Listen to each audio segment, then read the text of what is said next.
May 15th, 2002.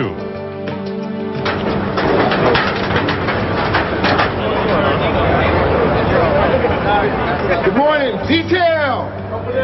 Attention! They were still looking way ahead toward graduation. Can one police officer prevent a terrorist attack, yes or no? This class will always be a special class, mainly because of the way that they took to task on September 11th. Mob ID and driver's license. When they were thrown out into the streets. Not stop here. I think they're an incredible group of young men and women. They've been through something that I don't think anybody in this police department has ever been through. And forced to mature overnight. One day, you're calling the police, and the next day, you are the police. Tonight, the rookies. New York City Police Department's class of 9/11. From ABC News, this is Nightline. Reporting from Washington, Ted Koppel. I met Dennis Franz the other day. Nice man. Doomed, of course, to be identified for the rest of his life as Andy Sipowicz, the veteran New York City police detective who was the mainstay of the ABC television series NYPD Blue. If the gracious and hugely talented actor Dennis is destined to be confused with the sometimes brutal, always complicated recovering alcoholic Andy, then it is also only fair to point out that Detective Sipowicz has probably cast an unfair shadow on a number of his real-life counterparts. Most New York City detectives are neither racist nor homophobic, nor immediately inclined to trample on a suspect's civil rights. Andy Sipowicz undoubtedly makes a lot of viewers believe otherwise. He, of course, is meant to be portrayed as a bitter, cynical cop, closer to retirement than to the idealism of the police academy, which is where Nightline producer Ted Gerstein takes us tonight. Last year, for the first time in the history of the New York City police force, they couldn't fill the police academy class. Among the 13,000 men and women who applied, there simply weren't enough who qualified. This year, there were 35,000 applicants, the second highest number in history. The reason is simple. It has a lot to do with what happened to the class of 2001, which incidentally has taken to calling itself the 9/11 class. They were just about a third of the way through their training program when events thrust them right into the middle of a crisis unlike any the city has ever known. Among their number, Stephen Rios and Michelle Lambert, each a little uncertain, a little insecure, but desperate to become New York City cops. My name is Stephen Rios. I started the Police Academy in July 2nd of 2001. When I was around between 5 to 7 years old, I used to go a lot with my father to his restaurant down in Brooklyn. He had a luncheonette on J Street. And a lot of his customers were the 8-4 guys. One officer in particular, we used to go with his family, his wife and his daughter, we used to go eat at their house. And I was just always around them, and that kind of just, got the idea brewing in my head. My name is Michelle Lambert. I'm a rookie in the New York City Police Academy. My father's been a police officer for over 30 years, and so I grew up in that environment. When I first decided to be a police officer, I asked my father, what's a good place to be a police officer? He said, the best, by far, police department in the world is the New York City Police Department. Always wanting to be part of the best. Jumped on a bus. I don't think he expected me to do that. I think his words were, for the first time in your life you're listening to me and you're moving to New York City. But I came. Grant just wants to get his GQ moment in camera. Good morning, detail! Attention! Ground your gear. Move! Every day begins with a muster, which is basically you line up in company formation and you get inspected by an officer. Muster is the way in which we duplicate a paramilitary organization. We come out, we do the inspection, we look them up and down, make sure that they're clean-shaven, that they have all the required equipment, and that they're present for duty. Fourth squad, present your watches. Move. Every little part of your clothing, your shoe shine, everything, make sure everything is looking, because the big thing there is professional presence. 1, sir! 2, sir! 1, sir! 2, sir! 3, sir! Keep the line straight.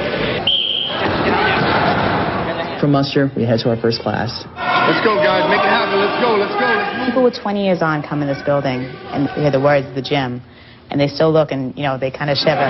What happened at 3? Start over. 1, sir! 2, sir! The Police Academy currently has a police science curriculum, a law curriculum, and a behavioral science curriculum. What happens normally is that they get an hour and a half of classroom instruction per day from each one of the 3 disciplines. He didn't look right to the police officers, so they watched him. Did those police officers violate this guy's constitutional rights? Courtesy. We take a law class, it's pretty challenging here. Law is extremely important because you have to know the law inside and out when you're going out there doing your job. Every single law we have to know, and hopefully we remember it. That's the tricky thing. What was your major complaint when you did a 61? What bothered you the most? Police science basically is the nuts and bolts of what we do every single day, from everything from forms and what you do in this procedure and that procedure. If you were thinking it before, you know the answer now, because you can check it off, right? Your whole life you're taught to be a defensive driver, and they take you and they try to turn you into almost an aggressive driver. You're like this. You're twisting your arms. They treat cones as people, and so every time you hit a cone, they're saying, you just hit a person. The first time I went through, I took out every single cone there was, and I was thinking, they are never going to give me my license. Personally, I had never shot a handgun before, so it was something I didn't know how I was going to be at. I mean, I wasn't scared of the gun, but I just didn't know, if I'd be able to shoot, if I'd be able to do this or do that. The first time you pull that trigger, you never want to pull it again, because it's loud, it jerks back. Oftentimes, you have hot shells hitting you. I went home the first night, and I was like, I'm never going to be able to hit the target. I'm never going to be able to do anything. This is horrible. And a friend of mine who's on the police force told me, listen to what the instructors are saying. And if you listen and do exactly what they say, you'll be fine. And I think the next day I shot like a 96. Recruit, you didn't cut that corner. Cut that corner nice and tight. You, recruit, come here. Why do you have your handcuffs in your back? Typically, academy training is fairly sterile. There's not a lot of influence from the outside. Well, because it's required. We have our procedures, we have the information that we need to impart to give them the basic skills of policing. Put those cuffs in the front where they belong, where you've been trained. Dismissed. And when they leave here, then they gain the practical experience of dealing with people in crisis, responding to emergencies. And it takes the information that they've learned and brings it to life. That happened the other way around this time. They were forced into a situation and did a phenomenal job. After September 11th, the entire academy was mobilized. It was the first time in 30-something years the academy's ever been mobilized for something like this. All ID and driver's license. Step down. The class itself had just gone through maybe a month and a half of training, and very rapidly the class went from classroom and book learning to actual police work. Most of them on the first day or two were assigned to traffic posts in the city. For the types of things I was doing out there, I did traffic, a lot of traffic, some security checkpoint posts where we were checking IDs down by the actual site, making sure nobody was getting in there that didn't need to be in there. I remember thinking, I've never done traffic. I'm like, I'm scared to walk in front of these New York drivers. That was my first thought, and I was scared. I think at that point, you're trying not to be freaked out. The first time I was actually on top of Ground Zero, I was working with an officer who was setting up a communications network, and he drove me right onto the site. And it was just, that particular day was just, that's the day that sticks out the most in my mind. The recruits stayed out for about 3 weeks. And then slowly but surely the instructors started to come back, and then we brought the recruits back. They had been out in the outside world, but they had seen things probably that most people will never see in their lives. It's hard to explain what we went through, and I think that's why we are the class of 9/11, because we made a difference. We went out there, and when we came back, we weren't looked at as just rookies. We were looked at as people who actually, held our share. We did our job.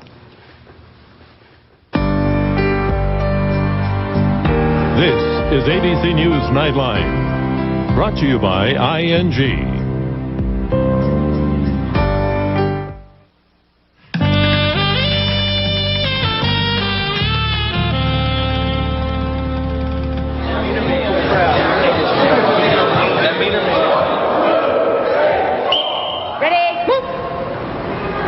I was walking through the hall yesterday, and the door to the observation deck of the gym was open, and I heard the cadence, and I was like, wow, the gym must be packed. I want you to step in, strike and grab. I want to see it. And I go down there, and it's a regular recruit class, and everybody's in the same beat, and everybody's in sync. It's refreshing to see that they're minted now. We've taken them from John Q. Citizen and made them John Police Officer. Did you know that man when you said, I always wanted to be a police officer? Did you know, at that point, did you know what that meant to you? What it meant to be a police officer? And what happened? 9/11. Now you know.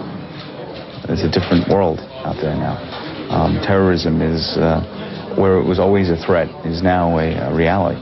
And it's something that we have to build in, not just as a special block of training, but as part and parcel of the overall training. Can one police officer prevent a terrorist attack? Yes or no? Armstead. Yes. How can you do it, Armstead? By being very alert. Ramos, how can you what can you keep your eyes open for? Just people's actions and movements that they do, like what they're around and little things like, when they have bags in their hands. And every day, read the newspaper so you know what to keep your eyes open for. I think what you see if you look at training that the recruits get now, whether it's tactics or firearms or classroom training, is a real appreciation and concern for an awareness of terrorism now post-September 11th. Guy strapping himself with some dynamite, what's he getting onto? The city bus. All right? It's happening in the Middle East almost every day. Most of the time, you're on a bus. Are you on duty or are you off duty? Off duty. You're probably going to be off duty. Should you not keep your eyes open when you're off duty? If I'm going to blow up a bus, my preference would probably be not to blow myself up with the bus, but that's just me. I don't like blowing myself up. What is this for? What's this for? It's a pretty much lax environment right now. We're preparing for graduation. So from this point on, we're getting to know the recruits a little more and preparing them for the streets. I am about 4 days away from graduation. It feels outstanding to finally, to have come, 27 years and come to this point where I want to be, and I'm only 4 days away from it. I mean, I'm so proud of every single person who's graduating tomorrow, because they take a complete civilian and they turn you into someone who's a public servant to protect the people. So one day, you're calling the police, you see something bad that's going on, you say, oh, I should call the police, and the next day, you are the police.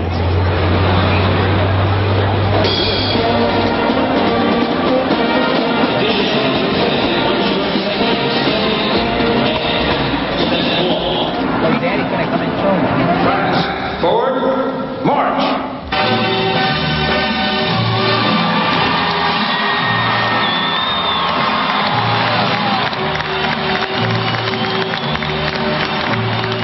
When you first walk in, the crowd's there, and you know that that's it.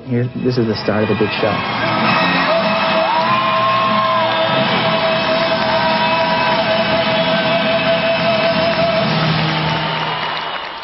If any class earned its stripes early on, it was the class of 2002. In the aftermath of September 11th, there has been a lot of introspection about what people do for a living. And the public at large has concluded that a police officer, particularly a New York City police officer, is a good thing to be.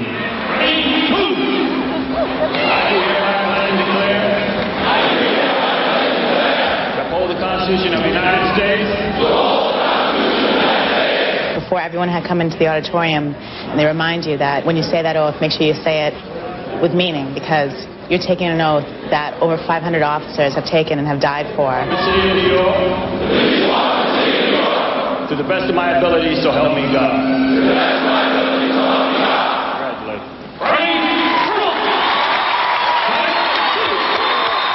Ladies and gentlemen, it is now my pleasure to introduce our class valedictorian, Police Officer Michelle Lambert. Mayor Bloomberg, Commissioner Kelly, distinguished members of the dais. I'm the valedictorian. I'm proud, but I'm scared. I'm terrified at this moment to give a speech. And I'm so proud to be able to represent the class of 2002. But what makes this class so unique is not just the events that unfolded during our training, but the dedication and heart that we found within ourselves. We weren't yet police officers, but we were thrown into the role. And we are stronger for what we have been through. And we have the opportunity to be better from what we have learned. We can be the best class that has ever graduated from this academy. Right at the end, I don't think they issue a command or some sort of thing, but the part where we officially graduated and everyone's gloves go up in the air, and all the applause starts. I think that's the moment I'm waiting for most. As we go forth with honor, integrity, and respect.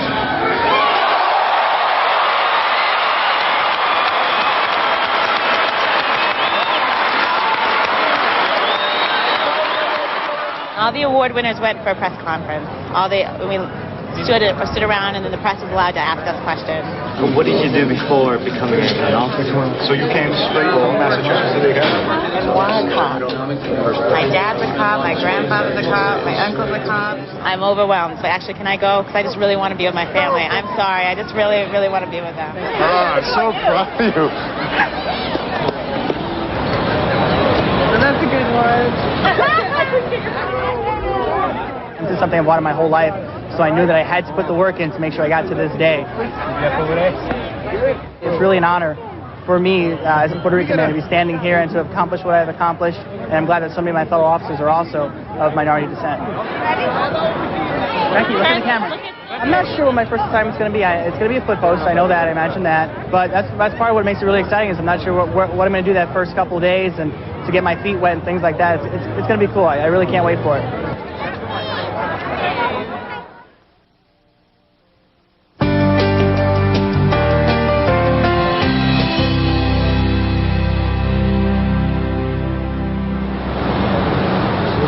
Call in for roll call. Officer Ponce, Officer Mejia, you guys have priority post 81. Rios, sir. Oloniki, sir. You guys will have priority post 59. Everything's gone pretty much as I expected to. I've had a great first few weeks here. We're all rookies at one time, okay? We're all nervous. Don't be shy. Don't run away from it. Make the arrest. If you don't know what you're doing, just ask for help. All right, see you later. Get to your first day at the new precinct, and you get assigned your locker, and you put on your full uniform for the first time, and it's no longer the gray academy shirts with the yellow patches. It's a real uniform, and you're just like, wow, it finally comes to fruition here. You're on foot post a lot. You go to details, which means like parades, and you go to demonstrations, writing tickets, things like that, basic things, just trying to get your feet wet. Come out of the street. I'll take your eyes, okay? Thank you. When tourists come up and they try to take pictures with you, normally if you're walking down the street, a tourist never wants to take a picture with a New Yorker. They're looking for directions, but it's almost like you put on the suit, and here you are, and if something happens, you have to do it. You come into the police academy, and they're giving you the basics in how to become a New York City police officer. But the real learning process comes when you graduate the police academy and you go out to a precinct, out there patrolling the streets. Tonight, for example, my partner and I were assigned to 7th Avenue, 51st to 53rd Street, both sides. So basically, it's just a big square that we're going through, and you basically, the object is perpetual motion throughout, and just kind of a presence. You want to make sure everyone knows you're there. A lot of people come on this job and they think I'll be chasing criminals every day, I'll be in shootouts and car racing. It's not. You come on the job and I'd say most of it is you're giving directions, you're helping people. It's important, it's just so different than what TV portrays it. How you doing? Do you know what street I can pick up a bus for the Port of When you become a New York City police officer, many times in your own mind and sometimes in the mind of the people out there, they're waiting to test you. If when the big call comes, if you're going to do the right thing. Tonight is a problem lately with recurring peddlers. That'll be something we'll be focusing on quite a bit tonight. We caught him, I guess, at the tail end of his operation. He was running around selling umbrellas out of a bag. Is it your first time? It's your first time. Oh, it's your bad luck, man. And I talked to the sergeant about it, and he's kind of the smaller fish. We want to just kind of get him away from here for now. Where's your buddy? Where's your buddy? If we had taken that into the house at this point, then the 7th Avenue would be without a post for the next 3 or 4 hours, and it really would have defeated the purpose of being out here in the first place. How you doing? You got a pickup coming over here? The biggest tool you use is your brain and your mouth to talk through things. So that's when you really learn to be a police officer. We're still rookies. Class of 9/11, but the day you get here, you're a rookie. So you're the same as every other rookie, trying to learn, from ground up, baby steps. I'm looking very forward to at least the next 20 years. I mean, if everything goes the way I want it to go and everything goes as well as I hope it can go, I see no reason why I need to get out of 20. I've always wanted to help people, and this job, that's what you're doing. You're doing 100% just helping people, and that's what being a cop is. And if you wake up every day, just trying to do your best, I think you have a good 20 years ahead of you. I'll be back in a moment with some final thoughts about the latest information on the class of 9/11. There's an important postscript to our story, a reminder of the kind of experience that turns rookies into veterans. On the last day that our Nightline team was working on this story, across the city, a WABC crew in the East Flatbush section of Brooklyn filmed this scene. Michael Kryman, a member of the same academy class as Rios and Lambert, was shot in the stomach by a suspect in a car stripping sting. He had graduated from the academy just 1 month earlier. We're happy to be able to report that Officer Kryman was released from Kings County Medical Center just last week. That's our report for tonight. I'm Ted Koppel in Washington. For all of us here at ABC News, good night. To receive a daily email about each evening's Nightline and a preview of special broadcasts, log on to the Nightline page at abcnews.com. This has been a presentation of ABC News. More Americans get their news from ABC News than from any other source.